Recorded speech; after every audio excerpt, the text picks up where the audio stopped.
점심을 같이 했어요. 이런 얘기 저런 얘기 그 둘이서 참 많은 얘기를 했어요. 이 얘기 저 얘기 했어요. 그 이제 목사님이 아까 그러셨다고 했잖아요. 여보, 나는 목사도 아니야. 목사를 관둬야 될까 봐. 근데 사모님이요, 그런 관둬. 그랬다고 하셨잖아요. 저는 그 얘기 들을 때 얼른 생각난 게, 야, 정말 나는 결혼 안 하길 참 다행이다. 한 20년 저는 혼자 살고 있거든요. 정말 끝까지 혼자 살아야겠다고 하는 결단을 했어요. 괜히 농담입니다. 목사님하고 이렇게 그런 이제 이렇게 친하게 이렇게 저렇게 얘기를 하다가 보니까 친해지는 거예요. 저도 제 얘기를 자꾸 하고 목사님도 목사님 얘기를 하시고요. 친해지더라고요. 그래서 여러분, 성령님하고 친해져야 합니다. 그냥 친해지지도 않고 갑자기 이렇게 만나가지고 성령님에게 어느 날 뜬금없이 힘들 때 아이고 좀 어떻게 해주세요. 좀 나도 저 목사님 들은 거 듣게 해주세요. 그러면 헛것을 듣게 돼요. 왜냐하면 이분하고 친해져야 돼요. 자꾸 얘기를 해야 돼요. 설거지 하다가도요, 성령님 저요 오늘요 아이고 이 자식이 말을 안 들어가지고 이 고민이에요. 어떻게 좀 함께 좀 해결해 주세요. 뭔 문제 있을 때마다 그분하고 설거지하면서 운전하면서 일하면서 방바닥 쓸면서 그분하고 얘기를 하는 거예요. 자꾸 얘기를 하는 거예요. 친해지지 않으면은 그분도 어색해 하시거든요. 자꾸 얘기를 하는 거예요. 저는 이제 혼자 집에서 삽니다. 혼자, 이제 저희 방에서도 애들이 한 3명 정도가 같이 살아요. 제일 말 안 듣는 애, 제일 이게 좀 잘 만들어지지 않은 애, 맨 끝에서부터 3번째 아이까지 그렇게 해서 제 방에서 자요. 그리고 제가 밤에 잘 때마다 그 아이들 기도해주고 그 아이들하고 함께 얘기를 하면서 그러다가 이제 아이들이 일찍 잠에 골아 떨어져요. 그럼 저는 제 방에서 자면서 같이 그때서부터 대화가 시작이 돼요. 우리 교회 교인이 이상하게 이상한 물건을 하나를 저에게 2개를 줬어요. 하나는 좀 얇은 거, 긴 이 벽이에요. 또 하나는 왜 이렇게 벽에가 큰지 이만해요, 벽에가요. 또 하나는 퉁퉁한 비계를 큰 거를 줬어요. 그래 얇은 거를 좀 이렇게 가느다란 것을 비고 자면 목이 이렇게 제껴지고요. 큰 거를 이렇게 펴보면 이게 잘 펴지지가 않아요. 이게 도대체 무슨 용도인가? 저는 그 용도를 몰랐어요, 잘이요. 어느 날 한 몇 개월 동안 그렇게 하나는 처박아 놓고요. 그냥 하나를 이게 얇은 거를 하나를 갖고 이렇게 있다가 어느 날 저도 모르게 그걸 한번 이렇게 끌고 다리를 올려놔 봤더니 얼마나 편한지요. 이거구나. 그리고 이제 그 퉁퉁한 것도 한번 이렇게 안고서 다리를 올려놓으니 얼마나 편한지요. 이게 이분이 배려가 있었던 것 같아요. 우리 교인의 배려요. 그저 이렇게 좀 날씬한 것을 좀 이렇게 원하면은 그걸 붙들고 자고 이 통통한 벽에 있으면 그걸 붙들고 자라고 2개를 준 것 같아요. 하여튼 여지없이 이제는 그 정이 들어가지고 그거를 이제 그거 없이는 못 자요. 근데 저는 이렇게 큰 게 좋아가지고 이렇게 그거를 이렇게 붙들고 탁 하고 발을 올려놓으면 자동적으로 이제 밤에 그렇게 잠이 시작되면은 그때서부터 이제 중얼거리기 시작을 해요. 성령님, 이 교회에 정말 왔는데요. 나 어제는 그랬어요. 어제는 성령님, 왜 그렇게 도대체 왜 이렇게 입에 침이 말라서 수도 없이 그걸 마시면서 하게 왔고요. 도대체 제가 약을 잘못 먹었나요? 하면 병이 걸려서 그랬나요? 이 사람들이 막 왔다 갔다 하고 어제는 굉장히 힘들었어요. 도대체 왜 그러셨어요? 저는 몸이 아프면서도 죽어라고 이제 캐나다에 가가지고 하루도 빠지지 않는 일정이 있는데 도대체 왜 그러셨어요? 그런 얘기를 해요. 이렇게 저렇게 얘기를 해요. 그러다가 저도 모르게 잠이 들거든요. 그럼 성령님하고 함께 자는 거예요. 거룩하신 하나님 아버지 그러지 않아요. 힘들었던 얘기, 저 여기 왔으니까 꼭 우리 아이들 다 책임져 주셔야 돼요. 사고 안 나게 해주세요. 제가 없어도 잘하게 해주세요. 그런저런 이제 얘기를 하다 저도 모르게 자는 거예요. 그 다음날 아침에 일어나면은 성령님, 저 지난밤에 잘 자게 해주셔서 감사해요. 오늘도 또 함께 해주세요. 이 베니 흰 목사님이 지금은 어떤지 모르지만은 그분의 책을 성령님 안녕하세요라는 책을 봤어요. 이분은 성령의 기름 부음을 받으셨더군요. 일어나면 성령님 안녕하세요 하고 인사를 한대요. 저는 다른 건 몰라도 이분은 성령님과 교통하는 분이다. 금방 알았어요. 왜냐하면 인사를 하고 그분하고 함께 대화를 하는 거예요. 이 사람은 틀림없다는 생각을 했어요. 제가 만난 그 하나님과 성령님도 저는 대화를 해요. 이렇게 늘 대화를 해요. 좋은 거 있으면 좋은 자리에 앉으세요. 조금 나쁜 자리에 앉고 먼저 이것을 마시려고 하다가도 좋은 거면은요, 성령님 먼저 드세요. 그리고 제가 먹을게요. 그리고 기도는 저는 하나님 이거 감사합니다, 그것도 아니에요. 성령님 먼저 드세요. 그 다음에 제가 들을게요. 드셨어요? 그럼 제가 들게요. 아멘 하고 제가 마셔요. 그분하고 친하게 지내는 겁니다. 그분에게 모든 좋은 걸 다 드리는 거예요. 그분이 기뻐하실 그 일들만 하는 거예요. 내 앞에 지나가는 찬스가 있으면 성령님 좋아하시겠다, 얼른 잡아서 도와도 주세요. 옷도 벗어주세요. 할 것 없으면 힘으로 해주세요. 여러분 마음에 감동되는 대로 그렇게 성령님이 기뻐하시겠다고 하면 그거 하세요. 그러면은 놀라운 일들이 일어나기 시작을 해요. 저는 우리 아버님에게 1월 1일 날이나 구정에 아버님 올해도 건강하시고 새해 복 많이 받으세요 하고 세배를 합니다. 그리고 난 다음에 집에 돌아와서 휘장이니 뭐니 애들 다 못 들어오게 문을 다 잠궈버리고요. 성령님, 저는 우리 성령님 우리 아버지보다 100배, 1000배, 만배 좋아하는 거 아시죠? 우리 아버지에게 세배 한 번 했으니까 성령님 20번 해드릴게요. 성령님 새해 복 많이 받으세요.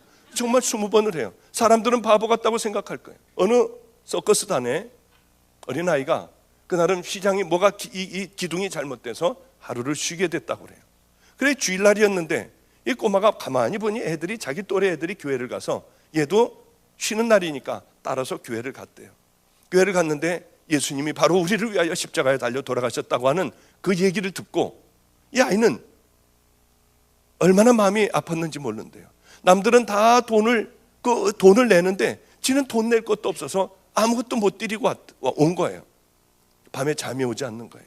날 위해서 돌아가셨는데 나는 돈도 못 드리고. 그래서 이 아이가 자기가 늘 하던 서커스 그 기계를 공도 가져가고 우산도 가져가고, 그래서 밤에 몰래 강대상에 올라왔어요. 저는 돈도 없고 드릴 것도 없어요. 그러니까 이것밖에는 없으니까, 그리고 그 앞에서 제주를 넘고요, 공도 굴리고요, 그리고 하나님을 열심히 기쁘게 해드리고 땀을 뻘뻘 흘리면서 그것을 했어요. 성령님이 뭐라고 하셨을까요? 하나님이 뭐라고 하셨을까요? 예이 나쁜 녀석아, 여기가 어딘데 여기 와서 뛰고 그래? 그러지 않으셨어요. 기뻐하시는 거예요. 어린아이 같은 신앙과 믿음을 하나님은 참 기뻐하세요. 여러분, 그래서 저는 그런 마음으로 해요. 너무 좋은 일이 일어날 때가 있어요. 애들이 공부를 잘할 때든지요, 애들이 정말 귀한 일을 하고 돌아왔을 때는 잠을 못 자겠는 거예요. 그러면 잠자다가도 성령님 제가 노래 하나 해드릴게요 하고 노래도 해드려요. 찬양도 해드려요. 이 친하게 지내는 거예요. 그분하고 모든 삶을 같이 하는 거예요. 그러면은요, 이분이 어느 날 말을 걸어오세요. 어느 날 내게 깜짝 놀랄 만한 말을 걸어오세요. 그리고 하나님의 말씀대로 작은 것서부터요, 어마어마한 큰 일을 원하지 않으세요. 하나님이 원하는 작은 것이요. 내가 생각하기에 우리 주님이 나를 보면서 뭘 제일 슬퍼하실까? 그걸 버리는 거예요. 그거하고 싸우는 거예요. 그러다 보면 어느 날이요, 그렇게 그냥 바보같이 사세요. 어느 날 깜짝 놀랄 정도로 하나님의 음성이 들려와요. 얼마나 신이 나는 줄 아세요? 그러면 들려오는데 어떤 사람은 이게 내 생각인가, 사탄이 주는 생각인가, 무언가 이걸 헷갈려요. 사탄은 여러분들에게 기도하라고 그러지 않으세요. 너 그렇게 살라고 하지 않으세요. 버리라고 하지 않으세요. 그걸 왜 구별을 못해요? 너무나 쉬워요. 어떤 사람들은요, 목사님 제가 지금 수퍼가 하나가 나왔는데 수퍼를 해야 되나요? 아니면 이 미장원이 나왔는데 내가 이 미용 기술이 있는데 이걸 해야 되나요? 이걸 물어보는 사람들이 참 많아요. 기도원을 하고 있으니까. 이렇게 바보 같은 질문이 어디가 있어요? 여러분, 무엇을 하려고 할 때요, 그런 거 신경 쓰지 마세요. 하나님은 여러분이 수포를 해야 되나, 미장원을 해야 되나, 이게 얘를 뭐라게 해줘야 될까, 이러는 분 아니에요. 그런 건 여러분이 마음대로 하세요. 어떤 걸 하면은 이가 많이 남고 어떤 걸 하면은 이 주의를 잘 지킬까, 그저 이런 걸 보고요, 장사 돈 많이 남을 걸로 택하세요. 하나님이 관심 있는 것은 여러분이 수포를 하나 미장원 하느냐, 이게 중요한 게 아니라 네가 어느 곳에서 내 영광을 돌리며 살아가겠니, 그게 가장 중요한 거예요. 그렇습니다. 그렇게 살다가 보면, 그리고 어떻게 내가 살아가야 하는가, 하나님의 자녀로서 좀 열심히 살아가세요. 마태복음 5장 6장 7장 산상설교라고 하죠. 그걸 늘 읽으세요. 저는 하루도 빠지지 않고 그걸 늘 읽어요. 죽을 때까지 읽으려고 그래요. 그것이 내 마음속에 늘 묵상을 하고 한 구절이라도요 묵상을 하고 생각을 하는 거예요. 그러면 내 삶을 살다가 보면 죄가 내 앞에 탁 나를 이제 공격하기 시작을 해요. 그러면 어쩌면 그렇게 하나님의 말씀이 생각이 나는지요. 마태복음 5장, 6장, 7장에서 어쩌면 그렇게 생각이 나는지요. 이기고 지나갈 수가 있는 거예요. 늘 깨끗하게는 살 수 없지만은 그러나 조금이라도 노력하며 살면은 성령님은 여지없이 우리에게 와요. 아이고 나는 더러워서 안 올 거야. 천만에요. 성령님은 우리하고 얘기하고 싶어 어쩔 줄을 몰라 하는 분이에요. 당신의 뜻을 우리에게 꼭 얘기하기를 원하시는 분이에요. 한번 얘기를 듣기 시작을 하면은 생명을 걸게 돼요. 세상에 중요한 것이 아무것도 아니게 돼요. 자, 이제 여러분 아셨죠? 그걸 한번 이 세 가지를 한번 열심히 하며 그냥 왜 안 들리지? 이거 내가 지금 일주일이나 했는데 안 들리네. 그런 생각하지 마시고 여러분의 삶을 그렇게 아예 늘 그렇게 살아보십시오. 언젠가 성령님이 필요할 때 여러분의 마음의 문이 열려 그 음성을 분명히 들을 줄로 압니다. 그 음성은 틀림없어요. 그냥 기도하다가 어쩌다 기도하다가 뜬금없이 생각나는 걸 가지고 하나님의 음성이라고 얘기하지 마세요. 그건 다 틀려요. 대부분의 사람들이 그렇게 들어요. 그런데 주님은 마음으로 분명한 말씀을 하세요. 자, 이제 벌써 그렇게 하고 났더니 벌써 시간이 다 됐네요. 이건 한 10분 하려고 했는데 벌써 이만큼 많은 시간이 지났군요. 그래요. 제가 하나님을 만나자마자 제일 먼저 찾아간 분이 있습니다. 저희 할아버님이에요. 저희 할아버님은 제가 그렇게 목사가 되기를 원하셨어요. 그렇게 종이 되기를 원하셨어요. 그런데 저는 딴 길로 가고 담배 피고 술 먹고 그러고 돌아다니는 것이 할아버님에겐 가장 가슴이 아프셨어요. 가끔 가다가 둘이 앉아서 얘기를 하다 보면 너 그렇게 하면 안 되는데, 너 종의 길을 가야 하는데, 우리 집에 대를 이어야 하는데, 그럴 때마다 얼마나 신경질이 났는지요. 하나님을 만나고 할아버지 방 문을 두들겼어요.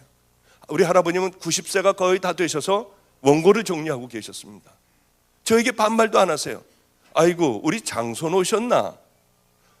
제가 할아버님을 너무 기가 막히게 하나님을 만나고 와서 할아버지 제가 하나님을 만났어요. 뭐야? 하면서 놓더니 저를 보고 어쩔 줄 몰라 하셨어요. 제가 종의 길을 갈 거예요. 이제 이 가정에 목사의 대를 이을 거예요. 할아버님 하나님 감사합니다. 하나님 감사합니다. 할아버지가 우셨어요. 나이가 90이 다 돼가시면 눈물들이 없어져요. 소리만 그냥 하시죠. 그런데 할아버님은 눈물을 흘리셨어요. 일로 오라고 하셨어요. 제가 할아버지 앞에 무릎을 꿇자 할아버지는 저를 끌어안아 주셨는데 저는 할아버지가 크신 분인 줄 알았어요. 어쩌면 그렇게 어린아이같이 왜소한지요. 제게 제 살에 닿는 것은 다 뼈들 뿐이었어요. 배짱 말르셨어요. 얼마나 좋아하면서 우시면서 기도를 하시는지요. 하나님 이 아이의 우리 집안에 내가 죽기 전에 우리 장손의 소원을 들어주셔서 감사해요. 우리 장손이 목사가 되게 해주시니 감사해요. 어떻게 이런 일을 내게 살아있는 동안 보게 하셨니? 그러면서 기도하시는데 이 아이는 꼭 성자의 길을 가게 해주세요. 그 기도를 하셨어요. 그리고는 저만 보기만 하면은 야, 이 목사 한 수 언제 봤나? 왜냐하면 우리 감리교회는 제가 제일 존경하는 분하고 함께 가서 감독님들 전체 감독님 있는 데서 무릎을 꿇으면은 우리 할아버님이 제일 존경하는 사람이 제 머리에 손을 얹고요. 그 다음에 전부 다들 손을 얹어 목사 안수식을 합니다. 할아버님은 그게 하고 싶으셨어요. 어려서부터 저를 위하여 기도하셨으니까요. 언제 목사 안수 받지? 할아버지 신학대학원 아직 가지도 않았어요. 일주일 후에 가면은 언제 목사 안수 받지? 할아버지 일주일 전에 물어보셨잖아요. 이제 얼마 있으면 목사 안수 받지? 할아버지 3년 남았어요. 할아버지 이제 1년 남았어요. 할아버님은 이 개고기를 잘 안 잡수셨어요. 내가 박전도사 안수하러 가려고 게장국도 내가 먹어요. 내가 하루에 30분씩 방배동 카페 골목을 다니며 전도했는데 이제는 내가 다리에 힘을 얻으려고 1시간씩이나 걸어서 전도를 해요. 우리 주님이 내가 박전도사 안수 받는데 가게 해주실 거야. 그러고 그렇게 뒷짐을 지고 왔다 갔다 하시면서 그런 얘기하실 때 참 눈물이 났어요. 어느 경우는 할아버지 이 달력을 보니 빨간 줄로 XXX표를 치셨어요. 봤더니 제가 안수받을 날을 꼽고 계셨어요. 얼마나 남았니? 6개월 남았어요, 할아버지. 얼마나 남았니? 3개월 남았어요, 할아버지. 그때 저희 할아버님 연세는 95세였어요. 평생을 목회를 하신 분이고 이 성자의 삶을 사신 분이에요. 무소유로 사신 분이에요. 그런데 담도가 막히게 되셨습니다. 그래서 내시경으로 담도 수술을 하셨어요. 그러고 나서는 체력이 확 떨어지셨습니다. 제가 안수받기 6일 전이었어요. 할아버님 방에 들어갔을 때는 비스듬한 의자에 누워 계셨고요. 눈이 퉁퉁 부으셨고 얼굴도 부으셨어요. 손을 보니 손이 수북하게 부어 있었어요. 다리를 보니 다리가 퉁퉁 부어 계셨어요. 이제 정신이 오락가락하고 계셨어요. 이제는 더 이상 미뤄서는 안 되겠는지 손가락을 까딱까딱하며 아래를 가리켜서 맨 처음에 무슨 말씀인가 하다가 안수를 해주시려고 하는구나 하고 얼른 가서 무릎을 꿇고 무릎을 꿇었습니다. 할아버님은 머리에 손을 얹으셨어요. 뭐라고 얘기하시는지 모르는데 콧소리였습니다. 이렇게 콧소리를 하시더니 마지막에 분명히 제가 알아들은 말씀은 성자라는 말씀 한마디밖에는 알아듣질 못했습니다. 그리고 일어났어요. 이 할아버님에게 평생을 목회를 한 할아버님, 이제 저는 6일 후면은 목사 한수를 받게 돼요. 할아버지, 어떻게 해야 이 목사의 길을, 저도 알지 못하는 이 길이에요. 어떻게 가면 돼요? 꼭 한마디만 말씀 좀 해주세요. 아무도 없었어요. 할아버님은 갑자기 막 움직이셨어요. 이렇게 일어나려고 하는데 일어나지지도 않고요, 막 뻐둥거리셨어요. 그 얼른 이 스펀지 그 벽에를 갖다가 할아버님 뒤에다 이렇게 좀 해드렸습니다. 해드리자 놀라운 말씀을 하셨어요. 다 알아들을 수 있도록 말씀을 하셨어요. 그 후에 8시간 후에 돌아가셨어요. 놀라운 말씀이셨어요. 다 알고 있는 말씀이었어요. 성경에 있는 말씀이에요. 사랑할 수 없는 것을 사랑해라. 용서할 수 없는 것을 용서해라. 제일 천한 낮은 곳에서 섬겨라. 변명하고 살지 말아라. 그 네 말씀이셨어요. 돌아가시기 전에 이 꼭 해주고 싶은 그 말씀을 어쩌면 그렇게 또박또박 말씀을 하시는지요. 그리고는 나를 들어 침대에 뉘어달라고 했어요. 아이고, 얼마나 가벼운지요. 뼈와 가죽만 남아 있으셨어요. 이렇게 뉘어드렸더니 나를 벽을 보게 밀어달래요. 이제 세상을 안 보겠대요. 그래 벽 쪽으로 밀어드리고 조용히 계셔서 저는 안성으로 고난의 현장으로 다시 왔습니다. 얼마 안 있다가 전화가 왔어요. 다시 또 가봤더니 수천을 하셨더라고요.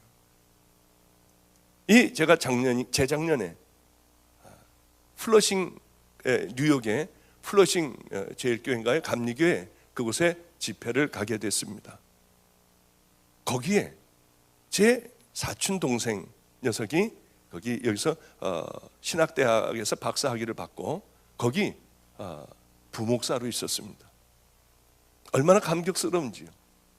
그런데 어떤 한 타임에 새벽기도 시간이었나? 낮이었나요? 우리 우영이가 사회를 보고 제가 거기 강사로 간 거예요. 얼마나 기가 막혔는지. 이 아이가 저를 얘기해서 저는 거기 간 거 아니에요. 거기서 가서 설교를 하는데 눈물이 얼마나 나는지요. 할아버지가 그렇게 보고 싶더라고요.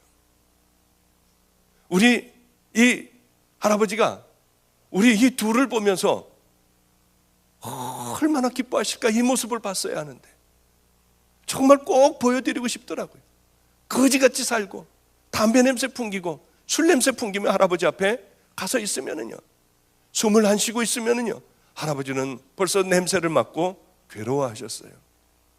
그러던 세상에 살던 제가 할아버지의 평생의 기도의 소원대로 종이 되어 그곳에서 사촌 동생과 함께 제일 할아버지가 또 사랑하셨던 그 아이와 함께 집회를 하는 이 모습을 보여드렸으면 얼마나 좋을까 하는 생각이 얼마나 많이 들었는지.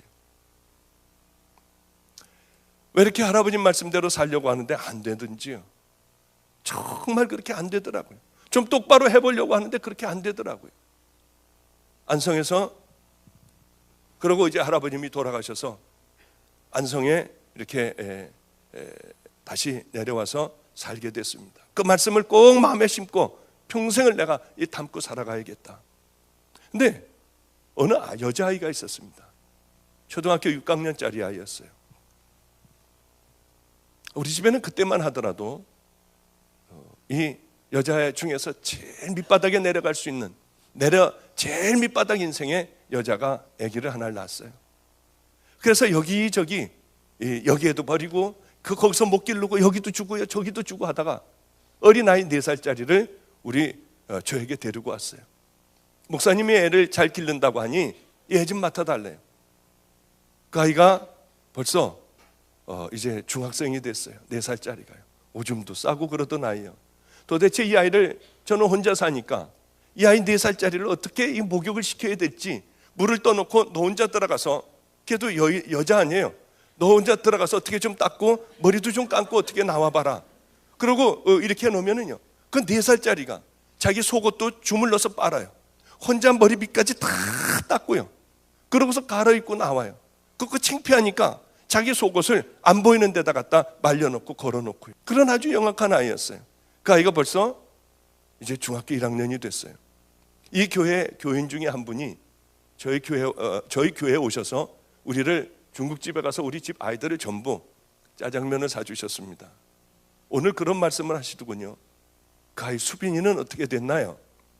목사님을 너무 잘 챙겨주더래요. 제 옆에 와서 물도 따라주고요. 목사님은 고기 못 드시니까 채소를, 야채를 드려야 된다고 하고, 그렇게 정말 아주 다 귀한 아이예요. 그런데 그 중에 4살짜리하고 살고 있었고, 또 보니까 초등학교 6학년짜리 하나가 그렇게 우울하게 살고 있는 우울한 아이가 있었습니다. 너 일로 와봐라. 한번 그래 교회로 데려왔어요. 남의 집 아이를. 그래, 너는 왜 그렇게 표정이 어둡니? 고민이 있으면 나한테 얘기하면 내가 네 고민을 풀어줄게. 이 아이 입에서는 충격적인 얘기가 나왔습니다. 어떤 얘기였냐면, 이 아이 엄마는, 아버지도 그렇고 엄마도 그렇고 다 알코올 중독자예요. 그래, 아버지가 간암으로 돌아가시자마자 이 아이를 데리고 자기 아버지 친구하고 들어가서 사는 거예요, 이제. 그런데 이 아버지에게는 아들이 하나가 있었습니다. 큰 녀석이 하나가 있었어요. 이 아버지가 한번 이 아이를 6학년짜리, 5학년짜리를 강간을 하는 거예요.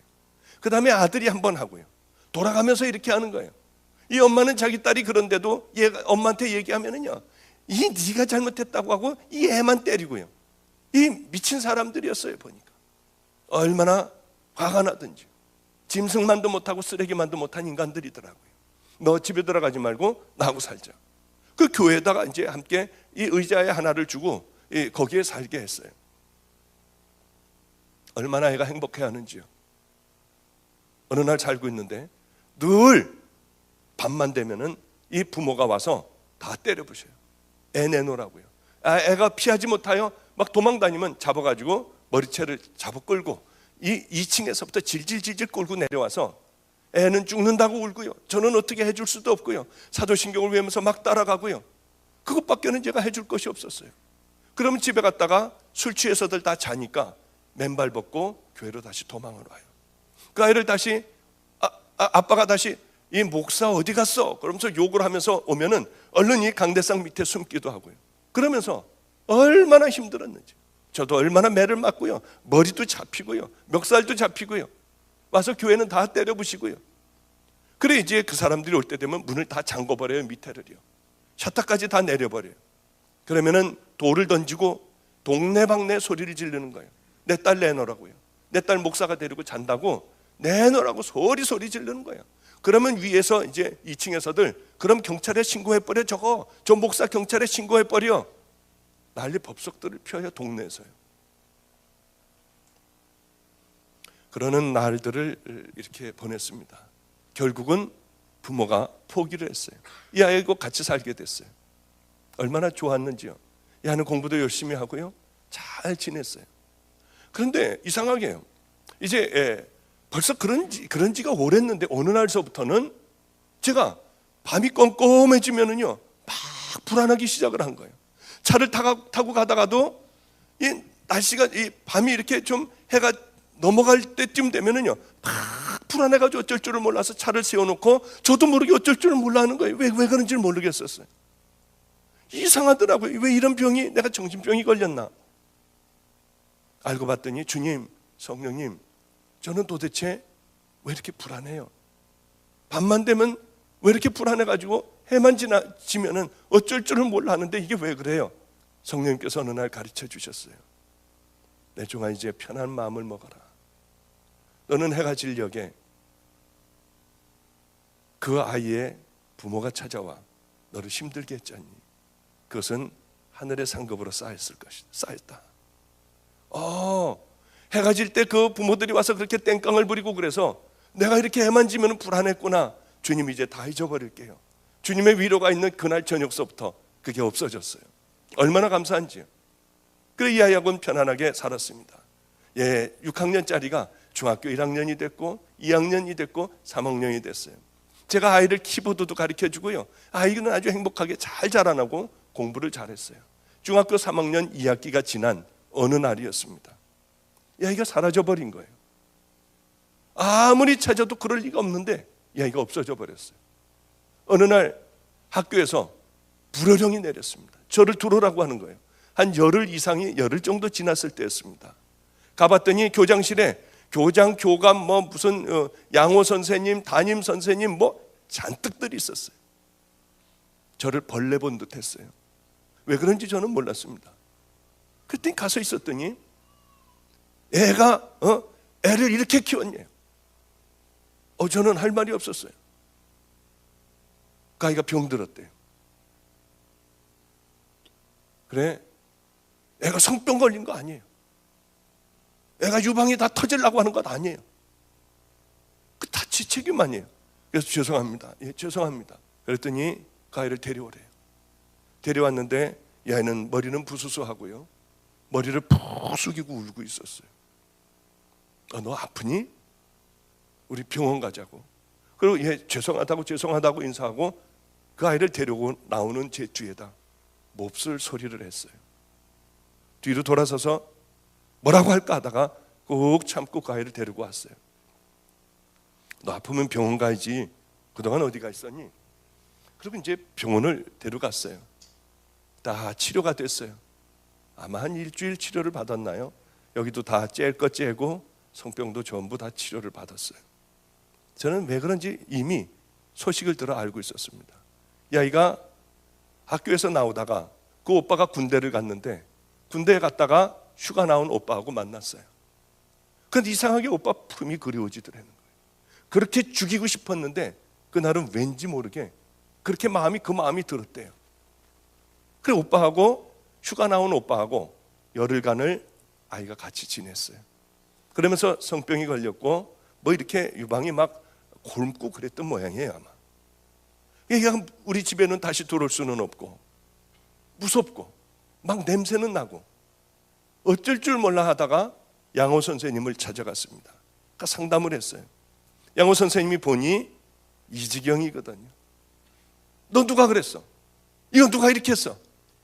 목사님이 그랬다고 그랬어요. 그래, 학교에서는 다들 제가 그런 줄 알고 있었어요. 이제 치료가 다 끝나는 날 이 아이 손을 붙들고 기도를 했어요. 하나님 감사하다. 그지? 너를 깨끗하게 치료해 주신 하나님 은혜 정말 감사하다. 우리 기도하자. 그리고 손을 붙잡고 제가 기도했어요. 하나님, 이 아이가 이제 옛날에 하나님을 사랑했던 그 마음으로 돌려주세요. 하나님, 꼭 이제는 다 깨끗하게 치료해서 병균이 죽은 것 같이 하나님, 이제는 우리 주님 안에서 옛날에 사랑하던 그 주님의 아이로 다시 태어나게 해주세요. 그러고 기도를 했는데 애가 막 울어요. 왜 저보고 가만히 있었니? 괜찮아. 너는 이제 조금 있으면 중학교 졸업하냐? 그리고 고등학교는 딴 데로 가잖아. 그러니까 네가 애들하고 돌아다니며 이 애들하고 노느라고 이렇게 됐다고 하면 너 창피해서 학교 못 다니잖아. 그러니까 내가 너를 데리고 있는 목사가 강제로 너를 어떻게 했다고 해서 네가 그 병에 걸렸다고 하면 너 창피하지 않잖아. 염려하지 말고 저 몇 개월 안 남았으니까 그냥 그렇게 다녀라. 얘가 막 우는 거예요. 그런데 학교로 뛰어갔어요. 얘가. 뛰어가가지고 이 얘기를 다 한 거예요. 오빠가 사실 이렇게 했고요. 우리 목사님은 아무 죄도 없는데 목사님하고 병원 가서 다 치료하고 났는데 그냥 목사님이 한 걸로 해라. 그래야지 네가 창피하지 않느냐. 이걸 양호 선생님에게 얘기를 했어요. 양호 선생님이 선생님들에게 다 얘기하고 교장 선생님에게 얘기했어요. 저를 경찰서에 저기 해서 저를 잡아간다고 했어요. 그런데 이분들이 또요, 죽일 놈 살릴 놈 하다가 세상에 이런 사람이 어디 있느냐고 자기네들끼리 또 막 별 얘기들을 다 하는 거예요. 죽였다가 살렸다 저는 입 다물고 가만히 있었어요. 이 교회에서 나올 때 되면은 2층에서 문이 열리고 저놈이야 저놈, 저 목사야 저 목사. 얼마나 창피한지요. 걔네 부모가 와가지고 소리 질렀기 때문에. 우리 교회는 안성초등학교 후문 쪽에 있었습니다. 골목이에요. 거기는 문방구가 하나가 있어요. 그 문방구 아저씨가 나무 의자에 이렇게 앉아있다가 제가 지나가면 쏙 들어가요. 자기 부인을 불러와요. 저 자식이래요, 저 자식이. 그게 다 들리는 거예요. 들어가서 볼펜 한 자루라도 사면서 내가 그런 거 아니에요. 내가 그런 게 아니라 쟤네 아버지가 그랬어요. 얘기해주고 싶었어요. 그럼 주님이 아시면 되지 뭐. 주님만 아시면 되지 뭐. 저 사람들은 그래 봐야 소용없지. 우리 주님은 아시죠? 주님은 제가 안 그런 거 아시죠? 그리고 거기를 창피해서 지나가. 이 밤이 일찍은 못 들어가겠는 거예요. 문방구가 문이 닫아야 그 앞으로 지나갈 수가 있거든요. 문방구가 닫을 때까지 밖에서 있다가 창피하니까요. 그러고서 몰래 들어가기도 했어요. 학교에 그 소문이 선생님들 사이에 퍼졌고 이 선생님들이 다른 선생님을 만날 때 제 얘기를 했어요. 또 다른 학교 선생님들이 자기 목사님에게 얘기했고요. 이 삽시간에 평택과 안성에서 저는 유명해졌어요. 사람들이 저를 보러 찾아오기도 했어요. 얼마나 무서웠는지요. 목사님들이 전화도 하고요. 지금 이렇게 많은 시간이 지나간 후에 제가 가만히 생각을 해봐요. 정말 변명 안 했어요. 제가 안 했다고 안 하고 그냥 주님 알아주시면 된다고 생각을 했어요. 많은 세월이 지나고 난 다음에 정말 사랑할 수 없는 것을 사랑하니 하나님의 은혜로 이렇게 하나님께서 다 봤다고 하셨어요. 또 변명하고 싶어도 정말 내가 안 그랬다고 하고 싶었어요. 너무나도 답답하고 억울해서 잠도 못 잤어요. 그러나 주님만 아시면 되지 뭐. 했더니 주님은 놀랍게도 그 사건을 통하여 저를 유명하게 만들어 주셨어요. 성자도 아니고 아무것도 아닌 저를 사람들이 입에서는 세상에 그런 사람이 어디가 있어. 아니 저건 만들어낸 얘기일 거야. 사람들끼리 서로들 그런 얘기들을 했어요. 그런 얘기 이제 지금까지 이렇게 와서는 할아버지가 얼마나 보고 싶은지요. 정말 왜 그렇게 그분은 몇십 년간을 이 95세가 될 때까지 목회를 하시고 귀한 것을 깨달으셨구나. 그것은 딴 얘기가 아니에요. 우리 예수님께서 제일 우리를 사랑하는 우리에게 주신 말씀들이에요. 사람들은 왜 이렇게 바보 같은지요? 사람들은 왜 이렇게 어리석은지요? 교회에서 조금만 억울한 일만 귀에 들리기만 하면 가서 따지기 시작을 해요. 마음의 상처를 받아요. 그럴 수가 있는 거예요. 요즘 오죽한 하나님의 자녀 같으면 주님을 위하여 억울한 얘기 한마디도 안 들으려고 하겠어요. 주님은 우리를 위하여 십자가를 지셨어요. 그럼에도 불구하고 우리는 이 영광만 얻으려고 했지 십자가 지는 일은 아무도 하려고 하지 않아요. 결단코 우리에게는 영광이라는 것은 있을 수가 없어요. 십자가가 있기에 부활의 영광도 우리에게 있는 것 아니겠습니까?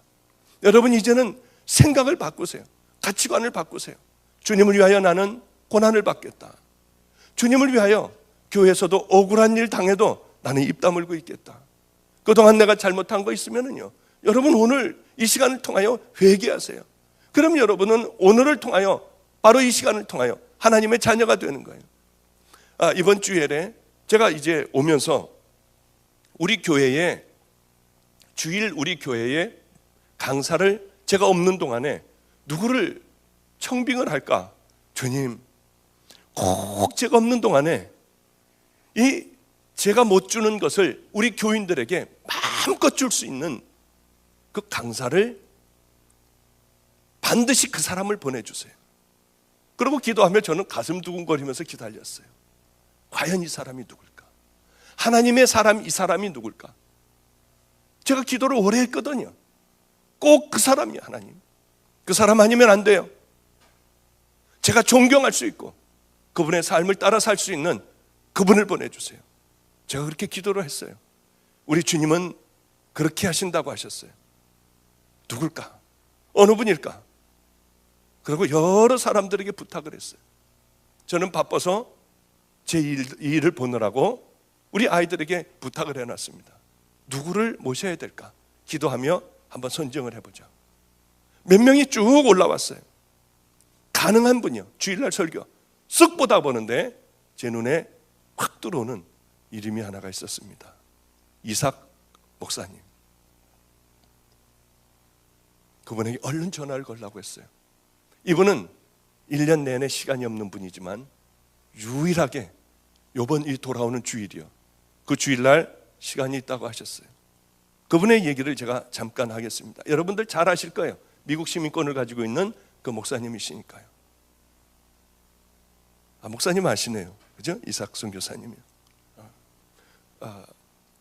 그분을 제가 한번 만나게 됐어요. 뵙게 됐어요. 이분이 얘기해 주는데 충격이었습니다. 이분은 북한에서 이북 사람이에요. 다 건너왔는데 이 교회에 오셨었습니까? 그렇군요. 이분이 다 이렇게 한국에 나오게 됐어요. 피란을 나왔습니다. 그러면서도 교회를 섬기는 거예요. 돈이 아무것도 없는 너무나도 가난한 가정이었기 때문에 목사님이 굶고 있는 걸 보고 이 적십자병원인가 어디 가서 자기 피를 팔아서 목사님의 쌀을 사다 드리는 거예요. 계속. 그리고는 교회 건축을 위하여 이 눈 하나를 팔려고 병원에 갔더니 눈을 안 받겠다고 하더래요. 그래서 눈을 살 수 있는 사람들을 찾기 시작을 했어요. 이 아들에게 이삭이라고 하는 아들에게 어머니가 유언을 하셨습니다. 넌 북한 땅에 꼭 복음을 전해야 된다. 그러기 위해서는 너는 미국을 가야 한다. 미국의 시민이 되어 그곳에 전도를 해라. 그래서 그분은 이제 우여곡절 끝에 미국에 오게 됐고 미국 시민권자가 되어 북한을 갈 수 있는 유일한 길은 중국이라고 생각하고 중국으로 갔죠. 온갖 고초를 다 당했습니다. 모진 고문을 다 당했어요. 입에다가 호수를 넣고 막아버린대요. 그리고 물을 틀으면은 항문으로 팍 틀으면은 항문으로요 피가 나온대요. 이렇게 대변이 나오다가 피가 나온대요. 기절해버리고요. 얼마나 모진 고문을 당했는지 정신의 이상이 됐어요. 미국에 내려왔는데 비행장에서 자녀들과 아내도 못 알아보고요. 횡설수설하고 그리고 오랜 동안 여기서 치료를 받고 또다시 북한을 들어가 결국은 그곳에 이렇게 북한 선교를 하게 됐습니다. 어느 날 김일성 도로를 이렇게 닦았다고 그래요. 김일성 도로를 닦고 있는 중에 한 곳이 푹 들어갔답니다. 봤더니 그 안에 사람들이 들어가 있었대요. 그래서 얼른 이제 그 경찰들을 불렀답니다. 경찰들을 불러 거기서 나오는 사람들을 조사해 보니 굴 속에서 예배를 드리고 있었대요. 그 예배를 여러분 북한에요. 제가 그쪽에 좀 관여를 했었어요. 지하교회가 없을 것 같죠. 지금도 정말 처절해서 견딜 수 없어요. 생명을 걸고요 들어가는 사람들이 있어요.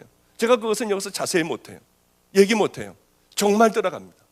복음을 들고 그쪽으로 들어가요. 나왔던 애들이 복음을 받아 들고 생명을 걸고 그 복음을 외우고요 그러고서 그곳으로 들어가요. 들어가서 종말이요 만든 데도요. 그런데 다들 이렇게 구멍에서 다들 나오게 됐답니다. 보니까 예수쟁이들이었어요. 예배를 드리고 있었어요. 바로 직결처형이랍니다. 어디 뭐 수용소 보내고 그것도 아니래요. 그래서 이제 바로 마을 사람들 다 불러 모으고 밧줄을 이렇게 메고 의자를 갖다 놨대요.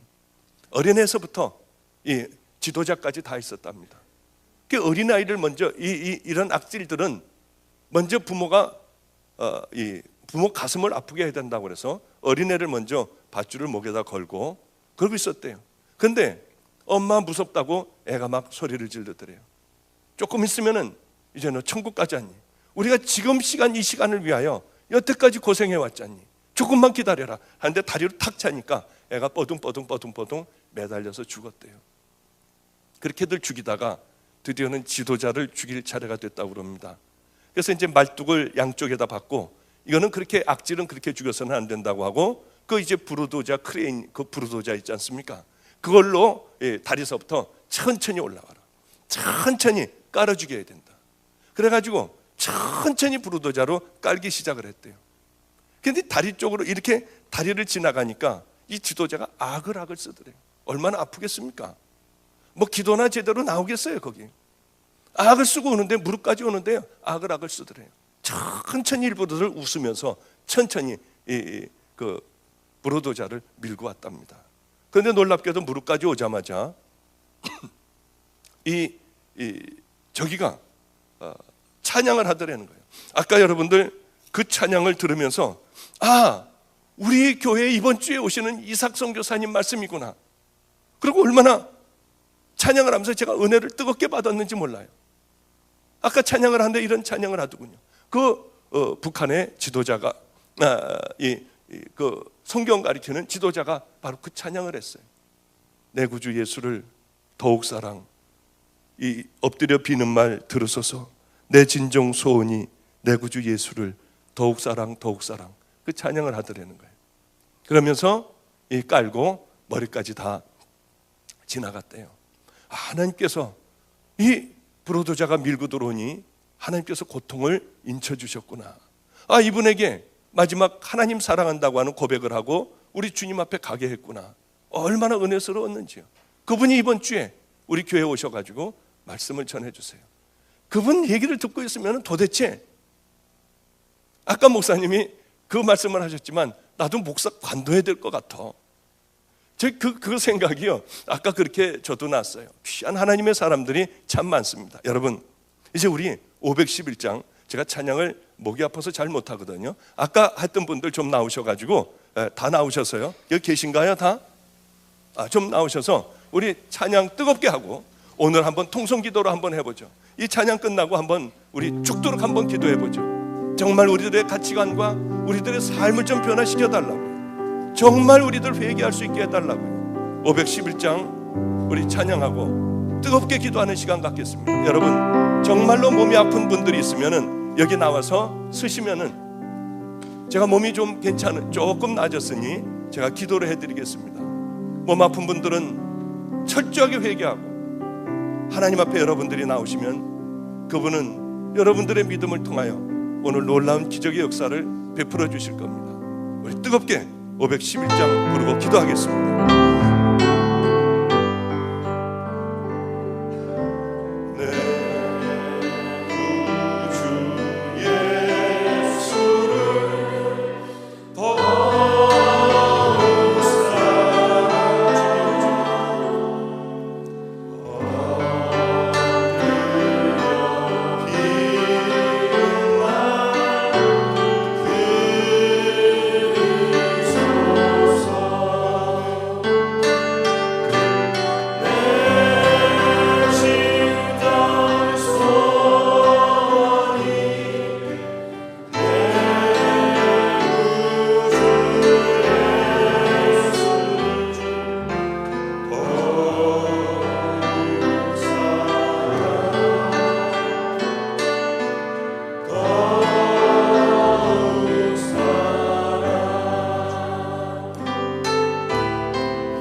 도시락 싸서 제가 다 이렇게 하고 김장도 담그고 또 혼자 이렇게 하면서 아이들을 그렇게 쭉 키워왔죠. 그래 지금은 우리 집에 신학생들만 10명이 넘습니다. 얼마나 많은 힘이 들고요. 우여곡절이 얼마나 많았는지요. 이제는 다들 어엿한 전도사들이 다들 돼가지고 그렇게 수도 없이 많이 아이들하고 굶고 먹을 것이 없어서 참 어렵고 힘들었던 그런 세월들, 그런 얘기를 좀 한번 해보려고 해요. 오늘 설교는 너무 훌륭한 목사님들 밑에서 여러분들 많이 들으셨지 않습니까? 오늘은 그냥 편안하게 앉으셔서 제가 만났던 그 하나님 그냥 전하도록 하겠습니다. 오늘 하나님 말씀 한번 보겠습니다. 마태복음 7장 원래는 13절 14절 좁은 문으로 들어가라. 멸망으로 인도하는 문은 크고 그 길이 넓어 그리로 들어가는 자가 많고 생명으로 인도하는 문은 좁고 길이 협착하여 찾는 이가 적음이니라. 이 말씀을 본문을 택했거든요. 그런데 얼른 한번 좀 바꿔보겠습니다. 그 옆에 있는 말씀으로 마태복음 7장 21절서부터 27절까지 제가 한번 쭉 읽겠습니다. 나더러 주여 주여 하는 자마다 천국에 다 들어갈 것이 아니요 다만 하늘에 계신 내 아버지의 뜻대로 행하는 자라야 들어가리라. 그날에 많은 사람이 나더러 이르되 주여 주여 우리가 주의 이름으로 선지자 노릇하며 주의 이름으로 귀신을 쫓아내며 주의 이름으로 많은 권능을 행치 아니하였나이까 하리니 그때 내가 저에게 밝히 말하되 내가 너희를 도무지 알지 못하니 불법을 행하는 자들아 내게서 떠나가라 하리라. 그러므로 누구든지 나의 이 말을 듣고 행하는 자는 그 집을 반석 위에 지은 지혜로운 사람 같으리니 비가 내리고 창수가 나고 바람이 불어 그 집에 부딪히되 무너지지 아니하나니 이는 주초를 반석 위에 놓은 연고요 나의 이 말을 듣고 행치 아니하는 자는 그 집을 모래 위에 지은 어리석은 사람 같으리니 비가 내리고 창수가 나고 바람이 불어 그 집에 부딪힘에 무너져 그 무너짐이 심하니라. 아멘. 사실 오늘 다른 말씀을 좀 준비를 해가지고 왔는데 제가 목사님에게 조금 전에 여쭤봤습니다. 목사님, 제가 여기 선한 이웃인가 그때 말씀을 전할 때 그때 그분들이 여기 얼마나 계십니까 했더니 거의 안 계시다고 해요. 그래서 사실은 본문 말씀도 얼른 바꿔버리고요. 그리고 내용도 그냥 내가 만났던 하나님을 다시 말씀을 좀 드려도 괜찮겠다 하는 생각을 했습니다. 저희는 전부 목사님 가정입니다. 할아버님도 목사님, 또 아버님도 목사님, 어머님도 목사님, 작은아버님들도 다 목사님. 하여튼 남자란 남자는 전부 다 목사가 되는 아주 이상한 가정에서 저는 태어났습니다. 장로교회에 한경직 목사님이 계시다고 하면 우리 감리교회는 박용인 목사님이 계시다고 하는 저희 할아버님이셨고요. 저는 그 집안의 장손이었습니다. 저희 아버님은 대한민국을 한번 뒤집어 놨던 그런 유명한 부흥 강사하셨죠. 그런데도 저는 어머님도 저를 품에 안고 늘 기도하시고 하셨지만은 저는 예수를 어려서부터 철들고서부터는 믿지를 않았습니다. 제가 초등학교 4학년 정도 때였을 거예요. 왜 예수를 믿지 않았느냐 하면은 예수 믿는 사람들 때문에 믿지를 않았습니다. 초등학교 4학년 때 제 아버님은 인천에 있는 어느 감리교회로 이제 발령을 받으셔서 가장 가난한 동네예요. 정말 어려운 동네에 저희 아버님은 가서 목회를 하시기 시작을 하셨습니다. 처음에는 그렇지 않았는데 시간이 지나면서 얼마나 교회들이 싸움들을 하는지요. 그 싸움을 어린 제가 초등학교 4학년 때 어린 제가 이렇게 보면서 정말 하나님이 계시다고 하면 이렇게 살까 하는 물음이 어린 저에게 먼저 있었습니다. 그래서 이제 주일학교 선생님에게 선생님 이렇게 싸우고 그러면은 어떻게 되나요? 지옥 간다고 하더라고요. 그게 다 지옥 간다는 거예요. 그래서 혼자 가만히 생각을 했습니다. 다 지옥 가면 안 되지. 그렇다고 하면 다 지옥 가는다고 하는데 왜 이렇게 살까?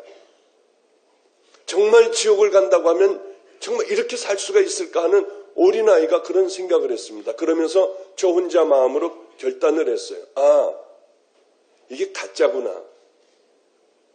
다들 모여서 살고 교회를 다닌다고 하는 것이 전부 가짜구나. 정말로 예수님이 계시다고 하고 지옥이 있고 천국이 있고 하나님이 계시다고 하면은 두려워서 어떻게 이렇게 살까? 아, 전부 가짜구나를 생각을 하고 혼자 마음의 문을 닫아버렸습니다. 교회는 안 가면 매를 맞으니까 교회도 가고요. 또 이 학생회에도 참석을 하고 그러면서 저는 정말로 이 예수 믿는 게 싫었고요. 저희 아버님은 저는 할아버님을 닮아서 좀 성격이 차분한 성격이고 내성적인 성격입니다만은 저희 아버님은 굉장히 와일드하신 분이에요. 그래 이 아버지에게 매일 매도 맞고요. 저는 분명히 하나님이 안 계시다고 살고요. 우리 집안에는 손이 굉장히 귀한 집안입니다. 저도 아들 하나, 제가 외아들이에요. 아들 하나밖에 없는 녀석이 예수는 안 믿고 이 교회에 오라고 하면은 자꾸 교회 예배드리라고 하면 졸고 앉아있고 딴 생각하고 앉아있고 하니 아버님이 부흥사였는데 너 이번에 내가 인천역에서 집회를 하는데 안 오면 너는 다리 몽댕이가 부러질 줄 알아. 그럼 무서워가지고 이제 중학생이 돼서 저 맨 끝에 가서 앉아있으면은 아버지에게 제가 왔다는 걸 보여주기 위해서요. 이렇게 목을 빼고 눈이 마주치면 얼른 들어가서 이제 잘 준비를 하는 겁니다. 그러면 항상 이렇게 까맣게 모인 그런 사람들 가운데 저를 불러서 앞에다가 세워놓으세요. 얼마나 부끄러웠는지요. 제 나이 또래에 아이들도 있었거든요. 여자아이들도 꽤 많았거든요.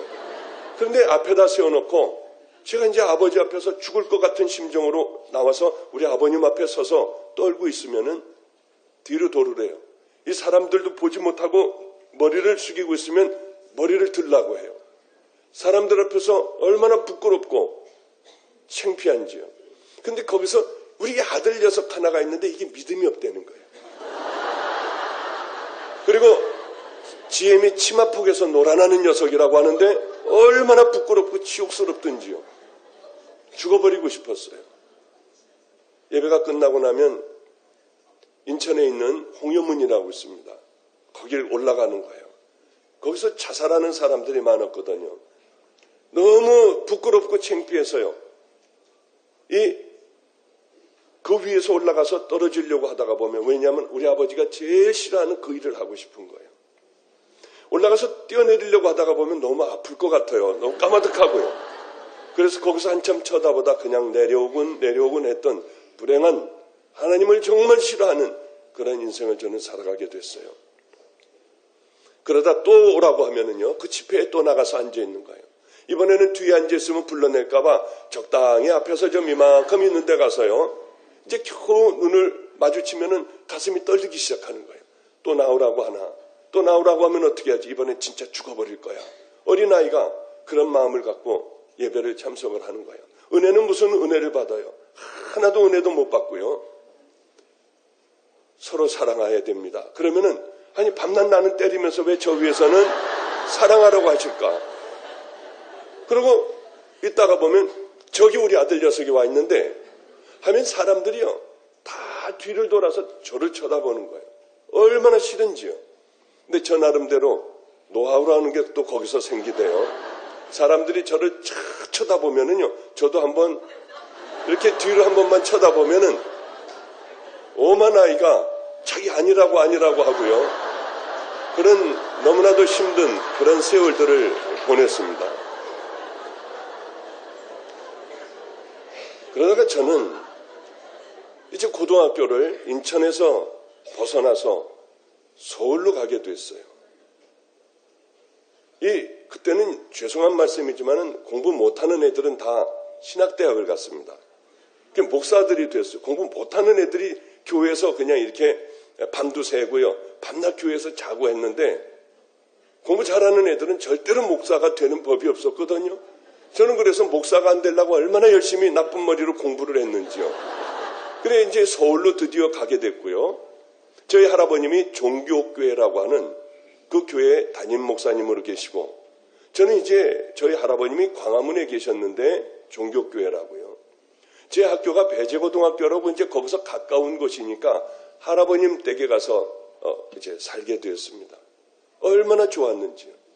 할아버지 1층과 2층이 따로 분리되어 있어서 문만 밑에만 닫아놓으면 1층하고는 상관이 없습니다. 이제는 자유롭더라고요. 그때서부터 담배를 피기 시작을 했어요. 그때서부터 술을 먹기 시작을 했어요.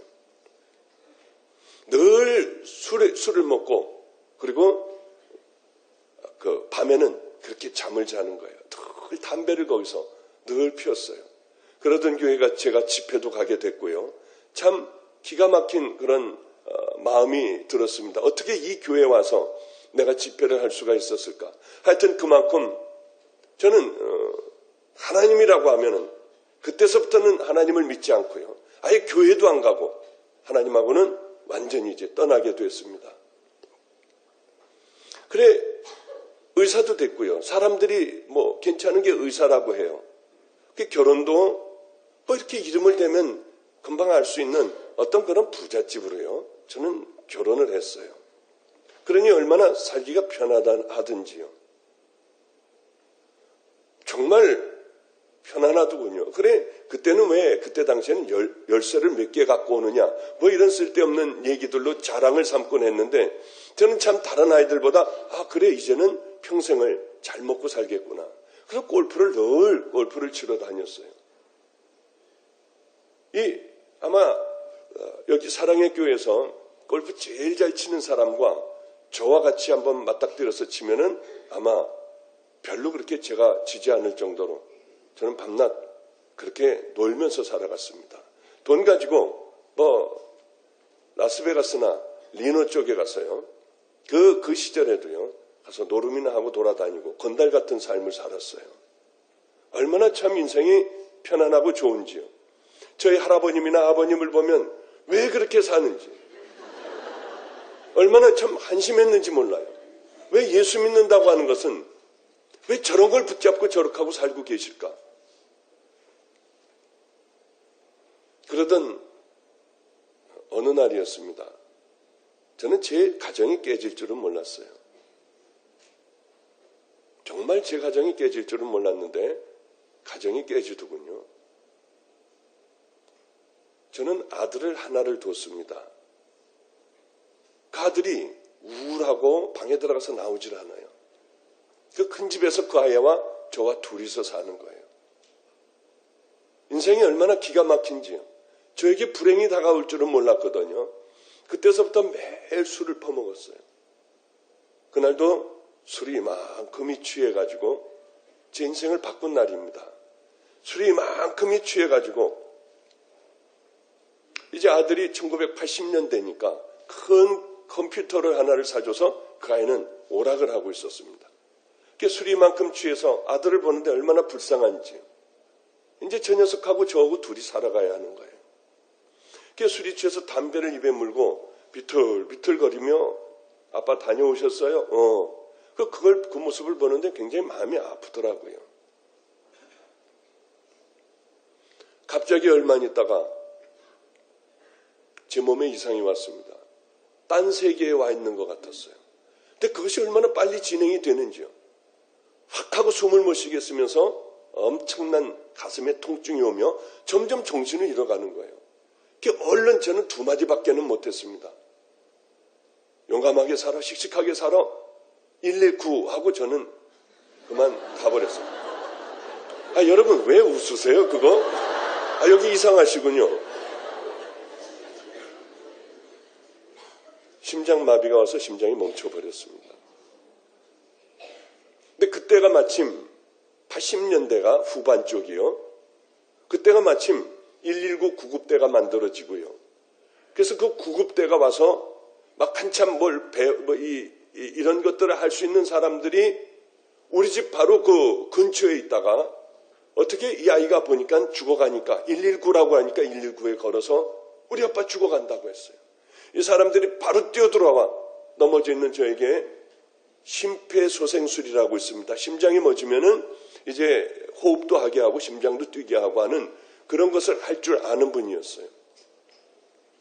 저는 그렇게 하자마자 심장이 다시 뛰자마자 우리 집에서 가장 가까운 여기 강남 성모병원 있죠. 오다가 보니 참 또 옛날 생각이 났습니다. 터미널 바로 뒤에 버스 터미널 바로 뒤에 강남 성모병원이라고 캐톨릭 의과대학 있고 병원 있고 한 데 있지 않습니까? 저희 집에서 제일 가깝기 때문에 저는 그리로 바로 실려 들어갔습니다. 그런 얘기들을 다 하자면은 제가 하고자 하는 하나님을 만난 이야기가 너무 길어지니까 하여튼 그곳에서 얼마나 고생을 했는지요. 그곳에서 나오는데 깜짝 놀랄 얘기를 들었어요. 안 낫는 거예요, 이상하게.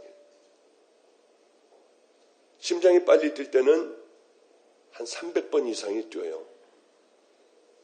한 120번 뛰어도 괴롭지 않습니까? 많이 뛸 때는 떨고만 있어요. 안 뛸 때는 30번 미만으로 뛰더라고요. 하루 종일 이게 계속 이러는 거예요. 고칠 수 있는 방법이 없다고 그래요. 수술할 수 있는 방법도 없다고 그래요. 어디는 안 가봤겠습니까?